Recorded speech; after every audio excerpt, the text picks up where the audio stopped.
The billionaire hid cameras to protect his paralyzed son, until the Black Maid did the impossible.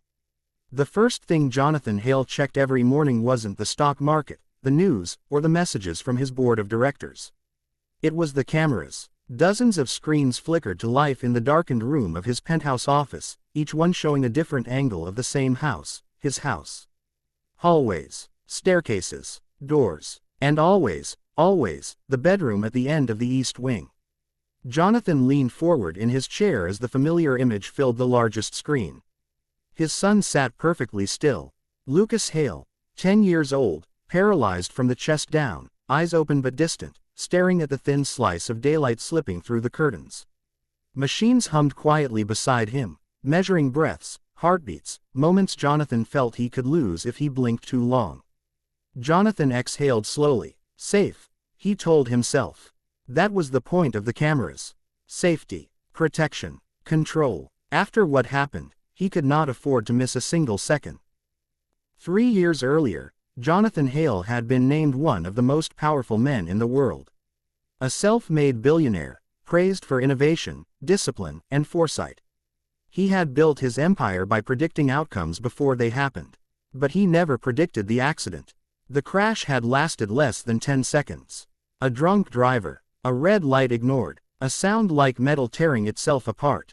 Lucas survived. Jonathan wished, sometimes, that survival had come with less silence. The doctors spoke in careful phrases, the kind designed to soften devastation. Permanent spinal damage, no guarantees, long-term care. Lucas had not screamed when he woke up. He had not cried. He had simply gone quiet. And that silence terrified Jonathan more than any diagnosis. He installed the cameras the day Lucas came home from the hospital. At first, it was just security. Then monitoring. Then obsession. Jonathan told himself it was love. The staff turnover was constant. Nurses came and went. Therapists burned out. Caregivers tried optimism, firmness, pity. Nothing lasted. Lucas remained withdrawn, unresponsive, locked somewhere Jonathan couldn't reach. Then one morning, the house manager mentioned a new hire. A maid, she said. Recommended by a private agency. Jonathan barely glanced up. As long as she understands privacy.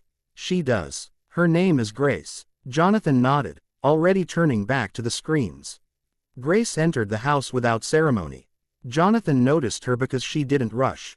On the camera feed, he watched her pause at the front door, adjusting her sleeves, taking in the space like someone entering a church rather than a mansion.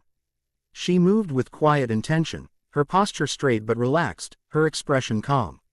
She passed by Lucas's room once. Then she stopped. Jonathan frowned. Most staff avoided that room unless assigned to it. Grace knocked softly and waited. Lucas didn't respond. She opened the door anyway. Jonathan's fingers tightened around his coffee mug. Grace stepped inside, glanced at the machines, the chair, the boy staring at nothing. She didn't sigh, didn't smile too hard, didn't speak right away. She crossed the room and gently pulled the curtains back, letting the morning light spill in. "Well," she said softly, "looks like the sun found you first today." Lucas didn't move. Grace nodded, as if he had answered. Jonathan sat very still. Grace became part of the house's rhythm. She cleaned quietly, hummed sometimes, never loudly enough to demand attention. She spoke to Lucas as if he were listening, but never as if she expected anything in return. Jonathan watched her from the cameras, suspicious of the calm she carried with her. Then, one afternoon, something changed.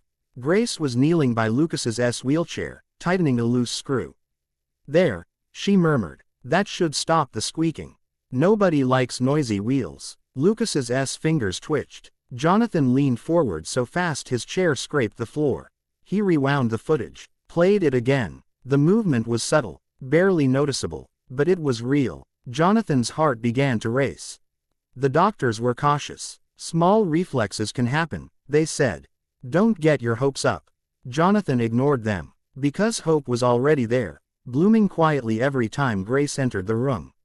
Lucas's eyes began to follow her movements. His breathing slowed when she sat nearby. The tension in his jaw softened. Grace didn't notice. Jonathan did. And for the first time in years, the cameras showed him something he couldn't explain with logic. Grace brought a small radio one evening. "I like music when I clean," she told the nurse. "Soft music." The nurse shrugged. "If it doesn't bother him." Grace turned the dial until a low, warm melody filled the room. Old soul music. The kind that carried stories without shouting. Grace swayed gently as she dusted. Lucas's lips parted. Jonathan's breath caught in his throat. The sound that escaped wasn't a word. But it was sound. Jonathan pressed his hand to the screen as if he could feel it. The breakthrough came on a night Jonathan would replay in his mind for the rest of his life. Grace arrived quieter than usual. Her eyes were tired, her shoulders heavy. She sat beside Lucas, not working, not humming. "My sister passed away last night," she said softly. "I almost didn't come today." Lucas turned his head. Grace smiled sadly. "But I didn't want to leave you alone." Her voice trembled. A tear slipped down her cheek. Lucas's hand moved. This time, there was no doubt. He lifted it, slow and shaking, and placed it against Grace's wrist.